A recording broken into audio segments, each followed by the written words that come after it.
Hi guys! Welcome back to Vamos Canada and today pag-uusapan natin ang isang statement ng Alberta Premier Daniel Smith that sparked a lot of reactions online para sa mga immigrants and future immigrants. In an interview with Rebel News, she said something very direct. Sabi niya, you should come to Alberta because you have a job.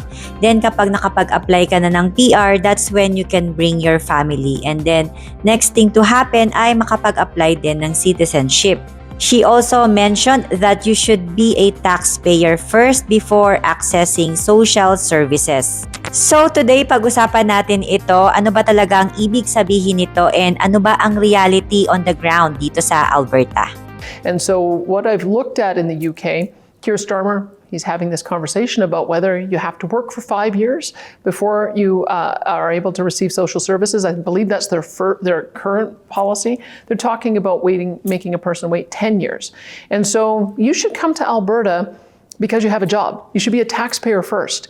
And then if you want to stay and become a permanent resident, that's when you can bring in your wife and your kids and you can start on the pathway to permanent citizenship. We believe that those who are not here in a permanent status should be treated like tourists.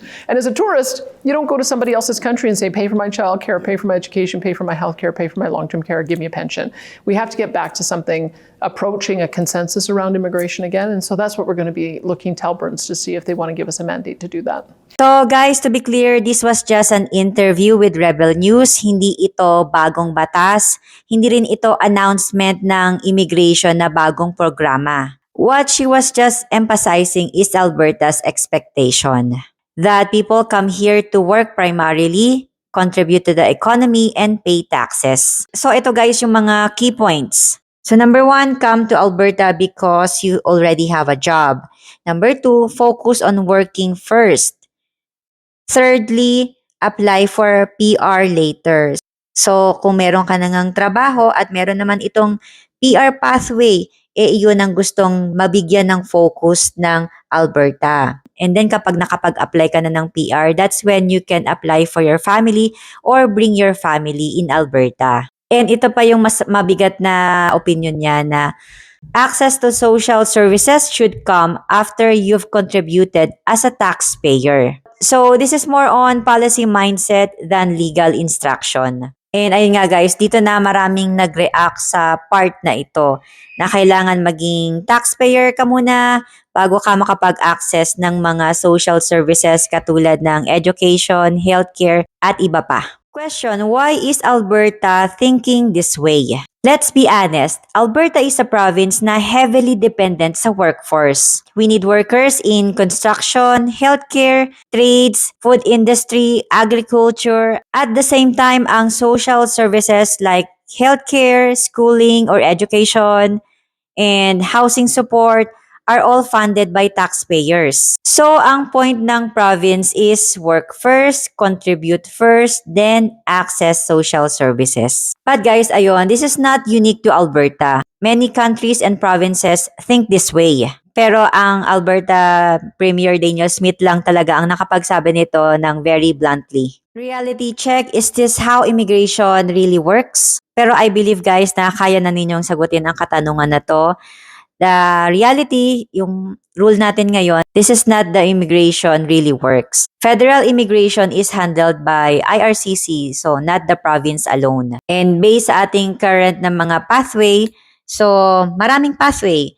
Merong families come together, PR holders bring dependents, refugees and humanitarian cases exist.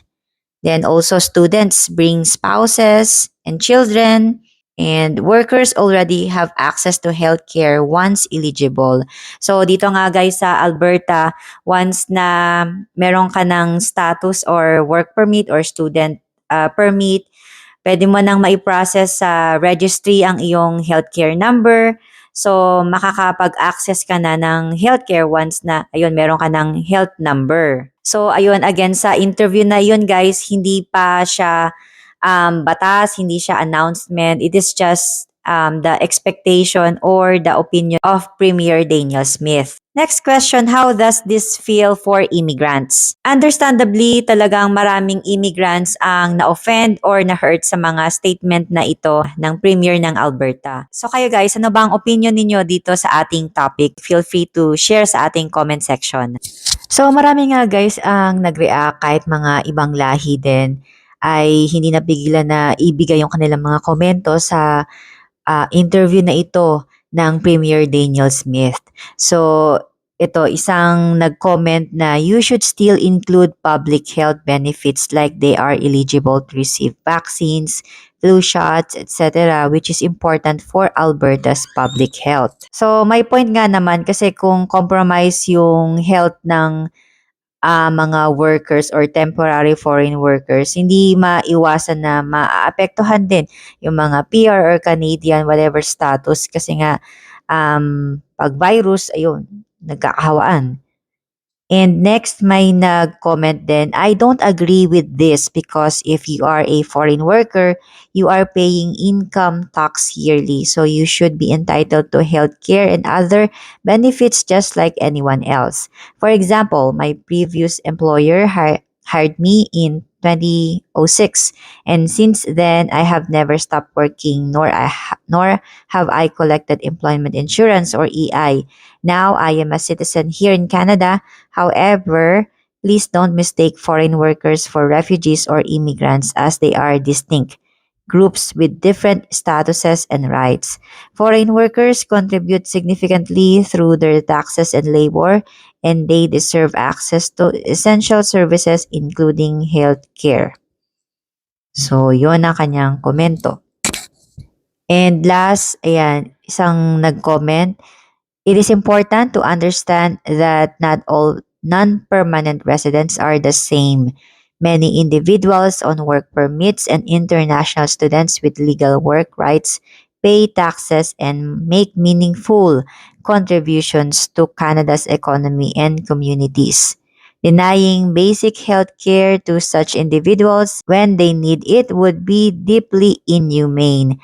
While strict action should be taken against those who abuse the system, it should never come at the cost of fairness or comparison toward those who follow the rules.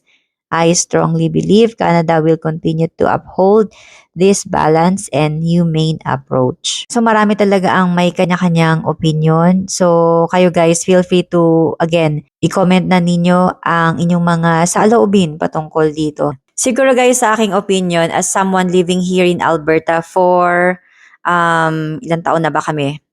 Magpa 5 years na kami this year. Ayan. Si Canada, especially Alberta, they expect honesty and responsibility. Open naman si Alberta, but they expect you to stand on your feet. You are expected to work, follow the rules, pay taxes, and contribute.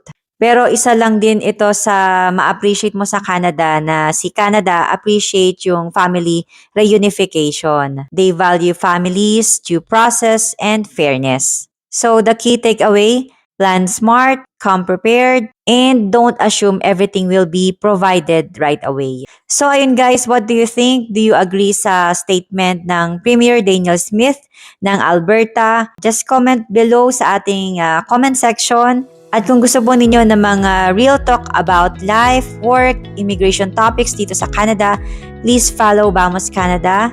Or subscribe pala, sa Facebook pala yon. So yun guys, thank you for watching this video. I'll see you again. Bye for now.